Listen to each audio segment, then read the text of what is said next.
امیہ بن خلف کا غلام حضرت بلال حبشی رضی اللہ تعالیٰ عنہ یہودی کے غلام ہیں، اس غلامی کے باوجود وہ رسول کریم صلی اللہ علیہ وسلم پر کلمہ پڑھ کے مسلمان ہوئے۔ امیہ کو بڑا دکھ ہوا کہ میرا غلام ہے، غلام اپنے آقا کے تابع ہوتا ہے، جیسا آقا کہے غلام ویسا کرتا ہے، یہ میرا غلام ہو کر میرے دین کو چھوڑ کر محمد صلی اللہ علیہ وسلم کے دین کو قبول کیا ہے۔ اس پر ناراض ہو کر انہوں نے حضرت بلال رضی اللہ تعالیٰ عنہ کو تکلیف دینا شروع کر دیا، کوڑے مارنا شروع کر دیا، گرم ریت پر کھڑا کرنا شروع کر دیا، وزنی چٹان آپ کو لٹا کر آپ کے سینے پہ رکھنا شروع کر دیا، آپ کے گلے میں رسی ڈال کر مکہ کے نوجوانوں سے کہا کہ اس کو مکے کے گلیوں میں گھسیٹو۔ حضرت بلال رضی اللہ تعالیٰ عنہ سے یہ تکلیف برداشت کرتے ہوئے وہ رسول کریم صلی اللہ علیہ وسلم کے شہدائی تھے۔ امیہ بار بار ان سے کہتا تھا کہ اپنے دین کو چھوڑ کے دوبارہ واپس آؤ، پھر تم سے یہ سزائیں اٹھا دی جائیں گی، لیکن آپ کی زبان پہ صرف ایک ہی کلمہ جاری تھا، احد احد احد،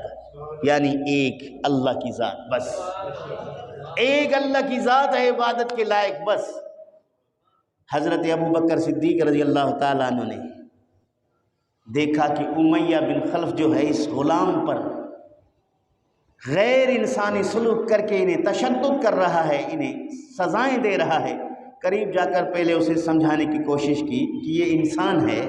اس طرح آپ اسے کیوں مارتے ہیں، کیوں سزائیں دیتے ہیں؟ امیہ بن خلف نے یہی شکایت کی کہ میرا غلام ہو کر یہ محمد عربی کا کلمہ پڑھتا ہے، میری بات نہیں مانتا، نافرمان ہے، تو نافرمان غلام کی سزا یہی ہے۔ حضرت ابوبکر صدیق آگے چلے، دوسرے دن پھر دیکھا اسی طرح ہے، تیسرے دن پھر دیکھا اسی طرح ہے۔ امیہ بن خلف سے کہا کہ اس کو بیچنا چاہتے ہو تو میں خریدنے آیا ہوں، اس تفصیلات میں نہیں جانا چاہتا۔ حضرت ابوبکر صدیق رضی اللہ تعالیٰ عنہ نے بھاری رقم دے کر حضرت بلال رضی اللہ تعالیٰ عنہ کو خرید کر لیا۔ بعض کہتے ہیں کہ اس کے بدلے میں آپ نے اپنا غلام بھی دیا، سونا بھی دیا، اور اس کو آزاد کرا کے رسول کریم صلی اللہ علیہ وسلم کے پاس لے آئے۔ حضور صلی اللہ علیہ وسلم نے حضرت بلال کو آزاد دے کر بہت خوش ہوئے،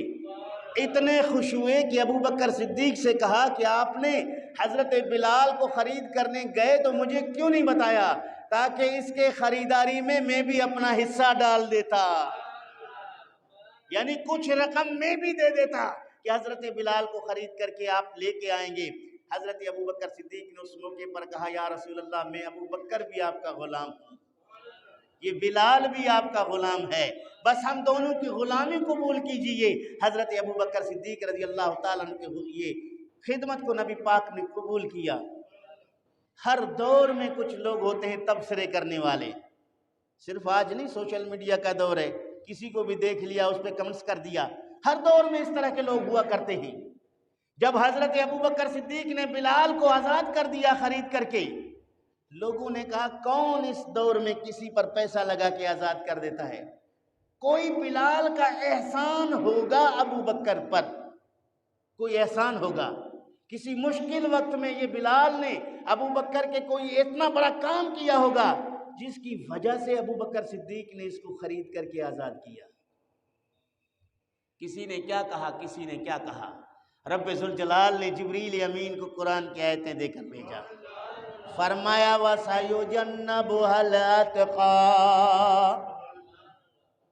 اسے دوزخ سے دور رکھا جائے گا جو سب سے بڑا متقی ہے، اسے دوزخ سے بہت دور کر دیا جائے گا جو الاتقی ہے، متقی ہے۔ الذی یؤتی مالہ یتزکیٰ، جو اپنا مال دیتا ہے تاکہ اسے پاکیزگی اور تزکیہ حاصل ہو۔ اب قرآن کریم نے ابوبکر صدیق کے مال خرچ کرنے کو اللہ رب العالمین کی رضا قرار دیا، فرمایا اس لیے نہیں کہ حضرت ابوبکر صدیق پر کسی کا احسان ہے اس کا بس بدلہ اتارا جائے، بلکہ وہ تو اپنے رب کی رضا چاہتا ہے، وہ اپنے رب کی رضا چاہتا ہے۔ حضرت بلال آزاد ہو کے رسول کریم صلی اللہ علیہ وآلہ وسلم کے ساتھ